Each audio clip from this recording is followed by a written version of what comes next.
आपल्या सोबत आहेत उद्योगमंत्री उदय सामंत सर. सर, तुमच्याच पक्षाच्या वरिष्ठ नेत्यांकडून एक चर्चा आहे ऑपरेशन टायगर आणि पुन्हा एकदा गुवाहाटीची आठवण झालेली आहे महाराष्ट्राला. नाही, गुवाहाटीची आठवण आता टायगर ऑपरेशन जर राबवायचं असेल तर UBTतली लोक आमच्याकडे येत आहेत. त्यांना कदाचित गुवाहाटीत घेऊन जाऊ ना, पण आता आम्हाला गुवाहाटीत जायची आवश्यकता नाही. त्यांनाच घेऊन जायचं नाही, पण त्यांना पण घेऊन जायची आवश्यकता नाही. माननीय एकनाथ शिंदे साहेबांच्या नेतृत्वाखाली सक्षम महाराष्ट्र कसा असतो हे 2.5 वर्षामध्ये जनतेनं आणि UBTच्या लोकांनी देखील बघितलेलं आहे.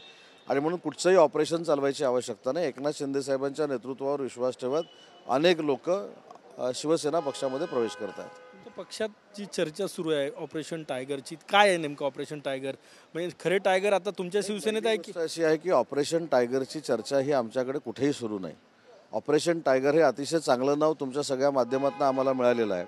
त्याच्यामुळे जी व्यक्ती आमच्याकडे प्रवेश करते त्याला तुम्ही ऑपरेशन टायगरमध्ये घेता, चांगली गोष्ट आहे. पण कुठचंही ऑपरेशन राबवण्याची गरज एवढ्यासाठीच नाही की ज्या पद्धतीने एकनाथ शिंदे साहेबांनी काम केलं आहे त्याच्यामुळं काही लोकांना UBTमधल्या रिअलाईज झालं आहे की वंदनीय बाळासाहेबांची शिवसेना म्हणजेच माननीय एकनाथ शिंदे साहेबांच्या नेतृत्वाखाली चालणारी शिवसेना आहे. त्याच्यामुळे ऑपरेशनची आवश्यकता नाही.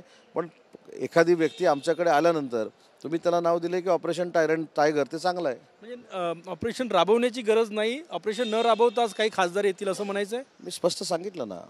आता तिसऱ्यांदा पुन्हा एकदा सांगतो की माननीय एकनाथ शिंदे साहेबांनी 2.5 वर्षामध्ये ॲज अ मुख्यमंत्री म्हणून ज्या पद्धतीनं काम केलं आहे आणि ज्या पद्धतीनं संघटना शिवसेनेची चालवलेली आहे त्याच्यामुळं आजी असतील माजी असतील लोकप्रतिनिधींना कळलं आहे की वंदनीय बाळासाहेबांची शिवसेना ही माननीय एकनाथ शिंदेसाहेबच चालवत आहेत. त्याच्यामुळं कुठच्याही ऑपरेशनशिवाय लोक त्यांच्या कामाकडे बघून शिवसेनेमध्ये येत आहेत. 9 पैकी 6 खासदार संपर्कात आहे. त्यांचं मन वळवण्यात उपमुख्यमंत्री एकनाथ शिंदे यांना यश आलेलं आहे असंही कळतं.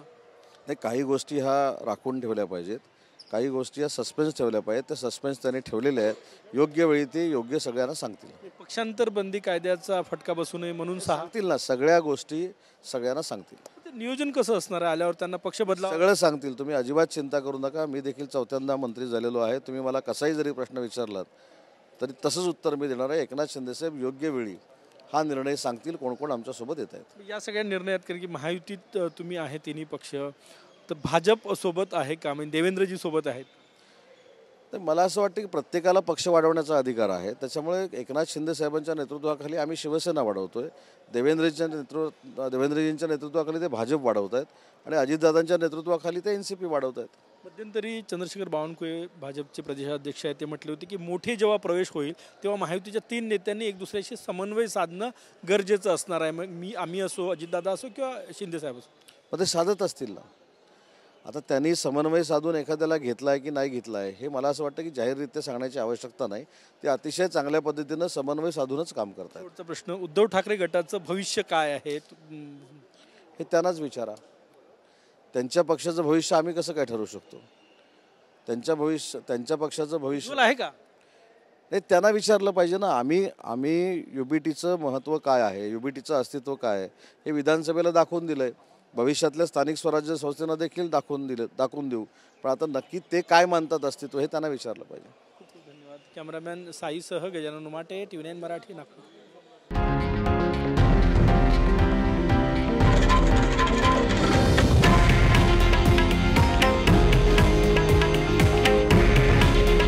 हे आहे देशातील नंबर 1 न्यूज नेटवर्क आणि आपण पाहत आहात TV9 मराठी. काळजी तुमची, हित महाराष्ट्राचं.